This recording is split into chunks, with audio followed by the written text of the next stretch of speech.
Assalamualaikum warahmatullahi wabarakatuh. Ketemu lagi dengan Insan Pijar menjadi insan pintar dengan belajar bersama saya Nursolin Sani. Kali ini kita masuk sesi keempat, mata kuliah hukum pidana khusus. Sebelumnya di sesi ketiga kita sudah menyaksikan pembahasan mengenai hukum pidana khusus delik korupsi.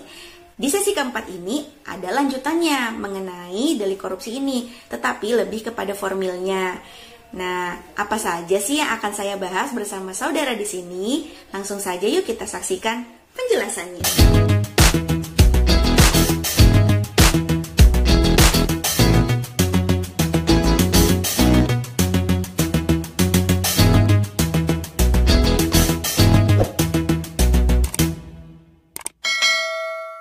Oke, sekarang kita masuk ya ke slide PowerPoint-nya sesi keempat ini.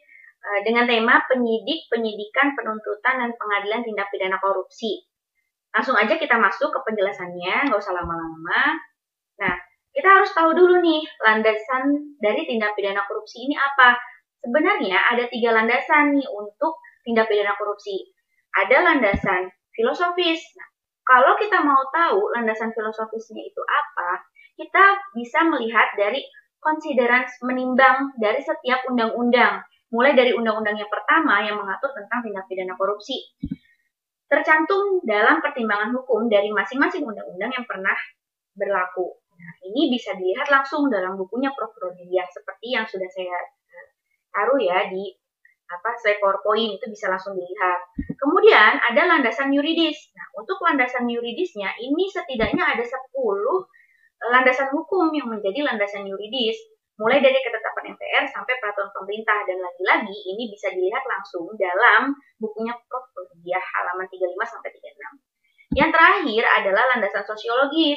Landasan sosiologis ini disebabkan karena banyaknya orang atau korporasi maupun swasta yang melakukan tindak pidana korupsi di Indonesia. Makanya inilah yang menjadi landasan sosiologis munculnya undang-undang tindak pidana korupsi. Ini ya, landasan filosofis, landasan yuridis, dan sosiologis. Ada 3 landasan yang melandasi tindak pidana korupsi. Next. Nah, kita masuk ke dalam proses penyelidikan dan penyidikan. Di sesi yang pertama, saya sudah mengatakan bahwa proses penyidikan dan penuntutan di dalam pengadilan pidana umum, hukum pidana umum, itu ada 2 ya, yaitu kepolisian dan kejaksaan. Berbeda dengan tindak pidana korupsi yang masuk ke dalam delik khusus. Apa saja? Proses penyelidikannya itu ada 3 lembaga yang berwenang untuk melakukan kedua proses ini. Yang pertama,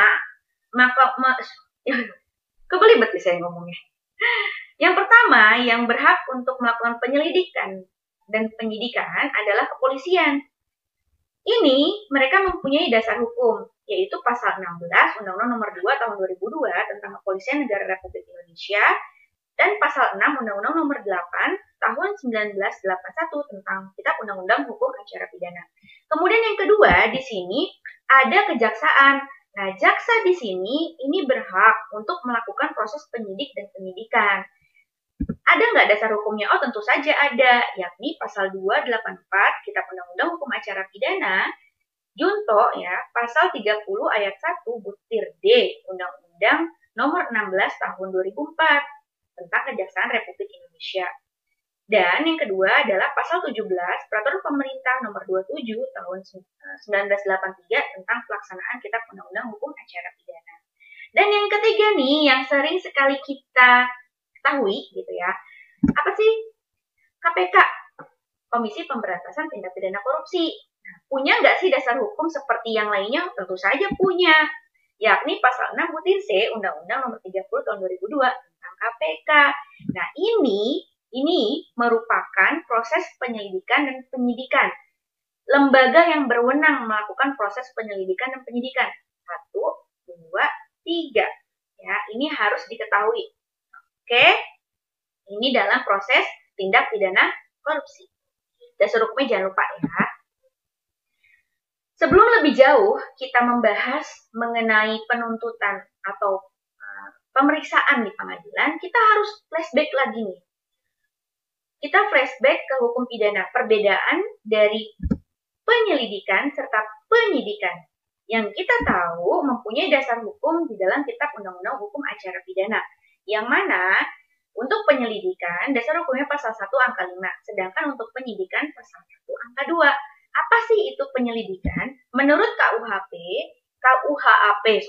penyelidikan merupakan tindakan penyelidik untuk mencari dan menemukan suatu peristiwa yang diduga sebagai tindak pidana guna menentukan dapat atau tidaknya dilakukan penyidikan menurut cara yang diatur dalam Kitab Undang-Undang Hukum Acara Pidana. Sedangkan penyidikan serangkaian tindakan penyidik dalam hal dan menurut cara yang diatur dalam undang-undang untuk mencari serta mengumpulkan bukti yang terjadi guna menemukan tersangkanya. Jadi, duluan mana ini prosesnya? Duluan mana? Ya, duluan penyelidikan. Dilihat dari pengertiannya. Guna menentukan dapat atau tidaknya dilakukan penyidikan. Berarti, yang pertama kali dilakukan adalah penyelidikan. Mencari suatu peristiwa pidana yang diduga itu. Jadi, mereka mencari nih. Oh iya, betul, ini suatu pelanggaran terhadap aturan undang-undang, berarti tindak pidana nih. Ada nggak bukti permulaan yang cukup? Seperti itu. Nanti lanjutlah di penyidikan, mencari bukti untuk menentukan tersangkanya. Gitu. Jadi kalau penyelidikan dia mencari menemukan suatu peristiwa diduga sebagai suatu tindak pidana, barulah dilakukan proses penyidikan untuk mencari bukti. Minimal ada 2 alat bukti nih. Untuk apa? Untuk menentukan tersangkanya siapa. Seperti itu. Ini flashback kita ya. Kita lanjut. Di slide berikutnya, di sini, kan ada nih 3 lembaga yang tadi ya, yang berwenang untuk melakukan penyelidikan serta penyidikan tindak pidana korupsi. Tetapi ada batasannya. Tidak semua dipegang oleh ketiganya. Nanti bisa tumpak tindih gitu ya, tumpak tindih kewenangan. Ada tindakan korupsi itu yang ditangani KPK. Jadi nggak semua tindakan korupsi itu ditangani KPK. Ada 3 batasannya ya. Jika apa sih tindakan tersebut kalau mau ditangani oleh KPK? Yang pertama, ketika tindakan korupsi itu melibatkan aparat penegak hukum, penyelenggara negara, dan orang yang ada kaitannya dengan tindak pidana korupsi yang dilakukan oleh aparat penegak hukum atau penyelenggara negara. Kalau misalnya mau tahu dan orang lain yang ada kaitannya, ini kita balik lagi ke sesi ketiga, kita melihat subjek, ya, subjek daripada tindak pidana korupsi itu sendiri. Oke? Nah, untuk yang kedua, ketika suatu peristiwa korupsi tersebut, tindak pidana korupsi tersebut, delik korupsi itu mendapat perhatian yang meresahkan masyarakat, barulah tindakan pidana khusus tersebut ya, korupsi tersebut ditangani oleh KPK. Dan yang ketiga, ketika menyangkut kerugian negara paling sedikit 1 miliar, barulah ditangani KPK, minimal 1 miliar. Jadi, ketika itu ada di bawah 1 miliar, itu bukan dipegang sama KPK, tapi ada 3 lembaga kan tadi, kepolisian, kejaksaan. Berarti yang mana yang pegang? Kepolisian, seperti itu. Oke? Kita lanjut.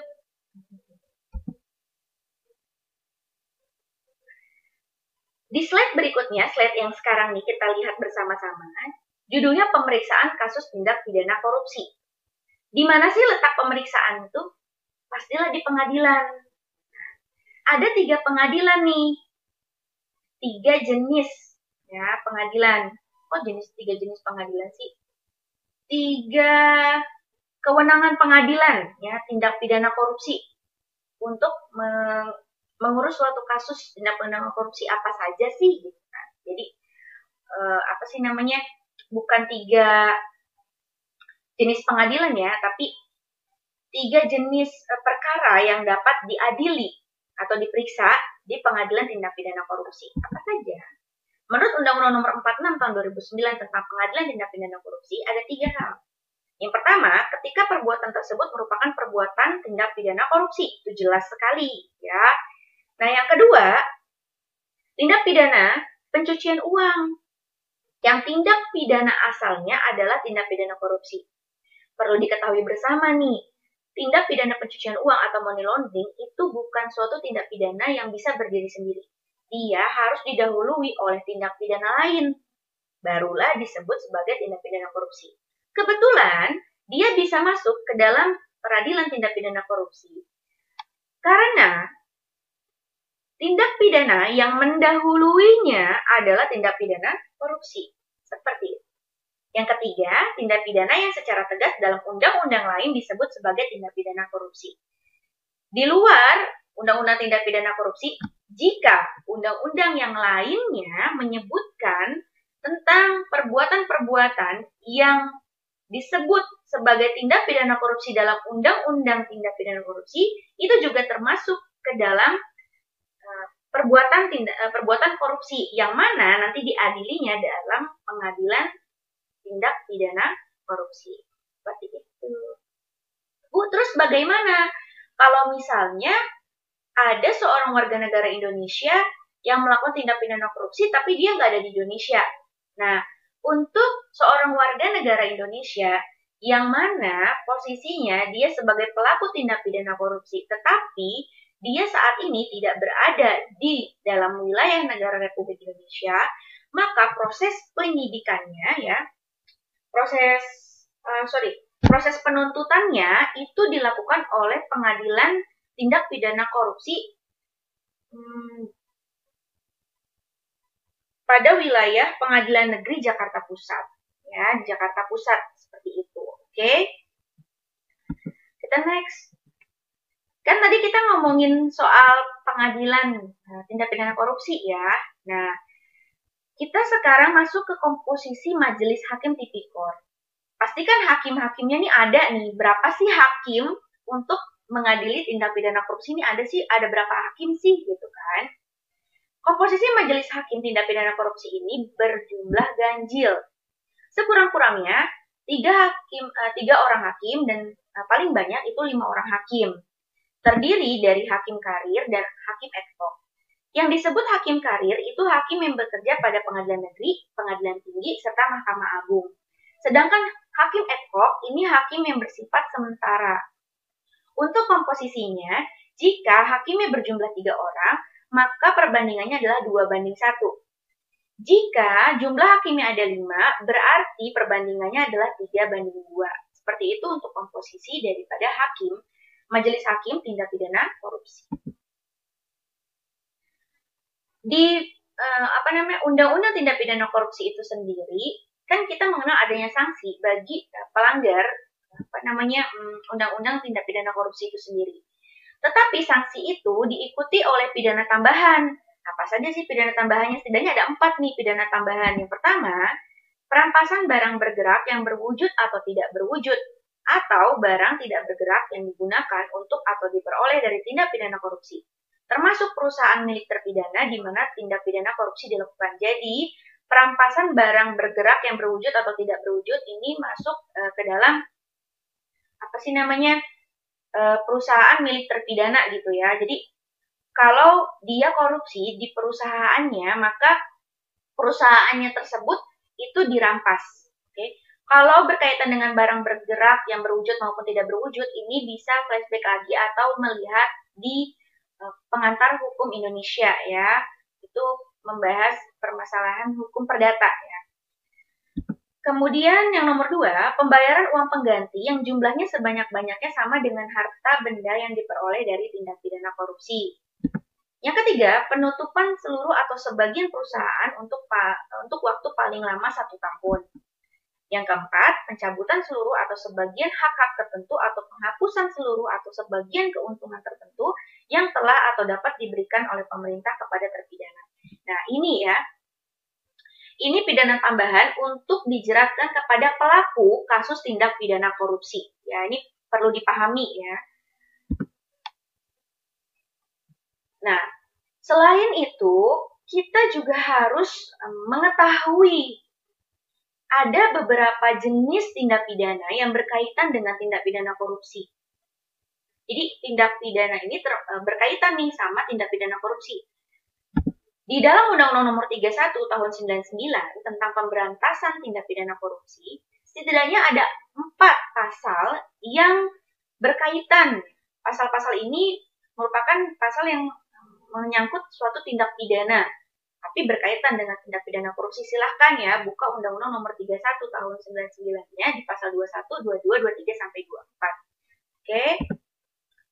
Baiklah, terima kasih telah mendengarkan penjelasan saya. Semoga apa yang saya sampaikan bermanfaat. Insya Allah, semoga Allah senantiasa memberikan keberkahan ilmu kepada kita semua. Jika ada pertanyaan, kritik maupun saran dapat dituliskan dalam kolom komentar. Akhir kata, wabillahi taufiq wal hidayah. Wassalamualaikum warahmatullahi wabarakatuh.